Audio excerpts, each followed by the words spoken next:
Greetings everyone, Aaron Janus here with the Janus Group at RE/MAX Integrity. I'm going to bring you a little market update for February.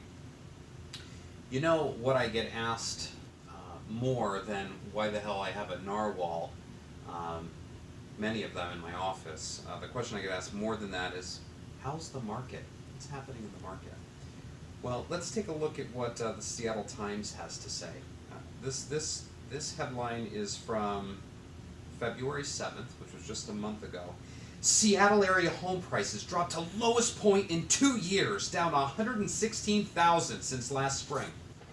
Okay, that was 1 month ago. This just came out, what, 2 days ago? Market turnaround?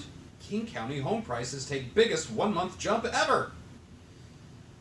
So that's the news. That's what's in the news. So how's the market? First of all, a couple things. The median home price does not equal my home's value.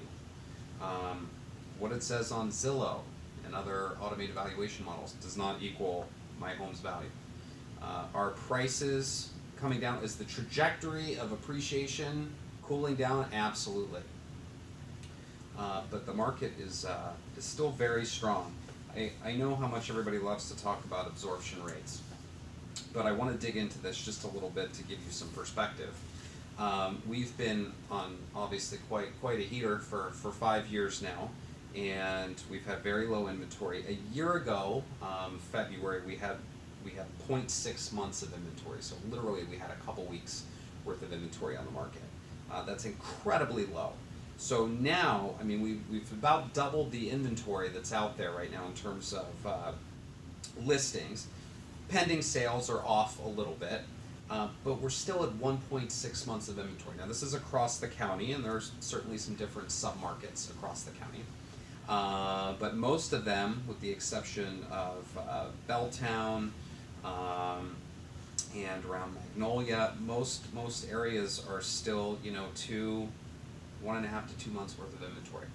The condo market has certainly cooled off a little bit more than the rest of the market. But anyway, the fact of the matter is we're still at 1.6 months of inventory. So while we have more inventory and the number of buyers is down slightly, keep in mind a balanced market is between 3 and 6 months. We're at 1.6 months. It's still a very strong seller's market.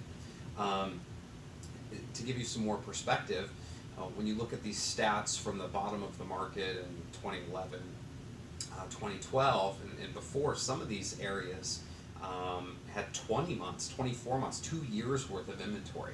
We're talking about 1.6. The sky is not falling. I get asked a lot, is this a good time to buy? And it depends. I mean, it depends what your situation is. I've got a family that just relocated here from California. Does it make sense for them to purchase something, even though maybe things are cooling down a little bit? It certainly does when compared to paying $3,000 or $4,000 a month in rent. It makes sense for them to buy. I've got several folks that are relocating. They're moving out of the area. Does it make sense to sell? Well, yeah. What's the alternative?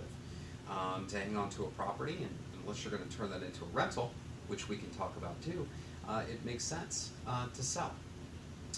Now, on the other hand, I've had calls from people that want investment property and they want a 10% cap rate. That's not going to happen in our area, so maybe that's not a good choice for them to purchase in this area, an investment property. But at the end of the day, it depends what your situation is, whether it makes sense or not. But all in all, the market's pretty good. So if you have any questions at all, please give me a call. I'd love to take care of you and any referrals that you have. I'm happy to talk about the market. All right? Thank you, and we'll see you next month. Cheers.